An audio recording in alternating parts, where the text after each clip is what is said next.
Јас реков дека имав средба со господинот Ахмети и тоа е еден од коалиционите партнери на Социјалдемократскиот сојуз на кој што е создадена владата.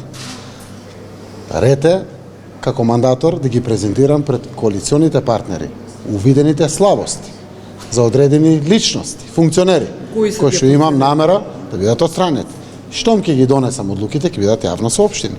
Ред е да се соопшти оној што номинирал одреден кандидат за одредена позиција, извршува функцијата, да знае дека тој ќе биде тргнат.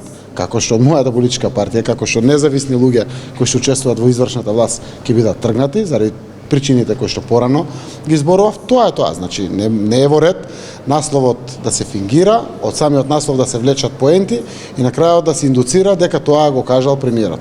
Ние рековме јасно, гласно и чисто и стануваме на тоа. Сум дал изјава дека ќе има промени во извршната власт. Сум дал и како тоа ќе го направиме, кога ќе се случи, зошто првата половина на јуни, заради тоа што преговараме за реформските процеси и очекуваме извештај за Европската унија.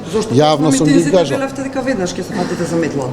Па тоа за мене веднаш. Како мислите веднаш? На 5 заврши изборите, на 6 да го направиме тоа?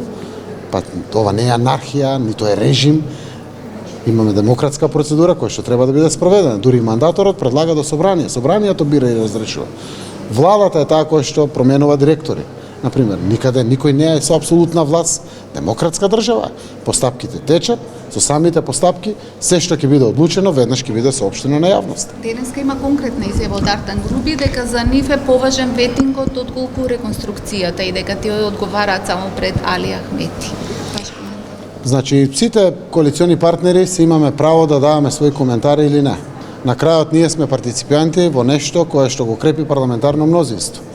Ваквата рашомонијада од изјави која што можеме да ја слушнеме од одредени високи функционери на ДУИ, на крајот ќе биде подкрепено да видиме која е таа вистина за која што зборуваме.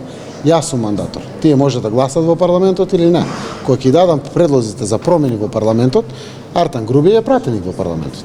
Тој и неговата пратеничка група од ДУИ ќе се изјаснат за решенијата. Затоа имав средба со лидерот на нивната политичка партија ДУИ, за да знаат навремено кои чекори ќе ги преземам, согласно тоа да си донесат одлуки, да се разговарат во партијата и слично. Секако тоа ние сме партнери во власта и редот е да разговараме, да не биде тоа изненадување кога јас ќе го доставам предлогот за реконструкција на владата во парламентот, така коалиционите партнери треба да знаат што тоа ќе се случи во промена на владата. Бројка имате ли во број на? Штом ќе ги донесам одлуките, веднаш ќе ги соопштам. Немам намера претходно да лицитирам со имиња, да кажувам имињата или слично. Кога ќе бидат донесени одлуките, веднаш ќе ги соопштам. И јас присутен, напливот на демократското право, да некој профилиран од стручната област, како што е Фросина Ременски, додржува до нејзивните ставови, до моментот до кога може да ги брани своите ставови. Поминаа цел ден, знам, пред неколку ден, пред 2 дена, на комисија, од 8:30 сабајле до вечерот, дебатирајќи на основа на аргументи. Тоа е демократија. На времето беше шефот ќе собере сите, паѓа наредба, сите постројуваат и сите слушат. Квалитетот на слободата и демократијата е тоа. На крајот, јас сум среќен, ме информираа дека сите гласале 92 за, што е многу добро, имајќи во предвид дека прво разноликоста во ставовите. Дали тоа треба пратеник да биде во комисијата за ветингот, знаејќи дека пратеникот професионално извршува својата функција, или ќе биде само известуван за да може да има транспарентен и правичен процес, е дебата која што на основа на аргументите треба до крај да се исцрпи. До крај исцрпувањето е до самото гласање на законот. Така да таа дебата беше во суштина за одредени 3-4 амандмани на крајот за кои што се дискутираше. При тоа да не заборавиме дека се консултира НАТО, постојано со експертите кои што работат со нас, се прави диалог со опозицијата за да може сето тоа да се направи. Еве имаме еден завршен процес со консензус од 92 гласа во парламентот да се изгласа законот. Садулатора кој ќе биде нов министер на Министерството за политички систем? Кога ќе ги имам сите одлуки, тогаш ќе ги соопштам. Кадровските промени не ги коментирам заради тоа што се работи за луѓе, општественици, граѓани како сите нас. Штом ќе ги донесем одлуките, јас веднаш ќе ги соопштам за сите.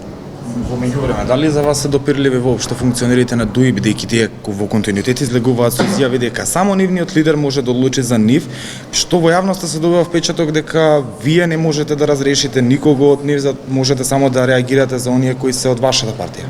Да почекаме уште неколку дена, па да видиме.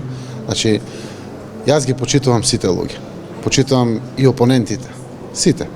Но слабостите кои се присутни, тие се слабости присутни кај луѓе. Не се кај СДСМ, кај ДУИ, кај не знам другите политички, кај луѓе се. Тие доаѓаат од некои политички партии, еден дел доаѓаат независно. Ако е слабост присутна, присутна е слабост. И таа е мерлива, докажлива и се кажува.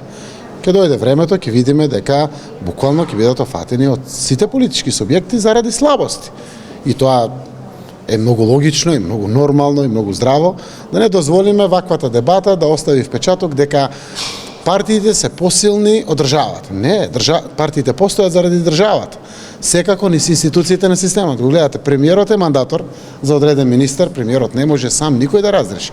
Премиерот може да предложи собранието да разреши и да именува друг на предлог на премиерот, како што е поставен системот. Или премиерот може да предложи на влада да смени директор на јавна институција која што владата ја бира. Ама владата не е под премиерот. Дури и директорот што е на според новиот закон на Агенцијата за национална безбедност е на предлог на премиерот, владата го бира. И тоа е убавината на демократијата, колективните тела ги носат одлуките.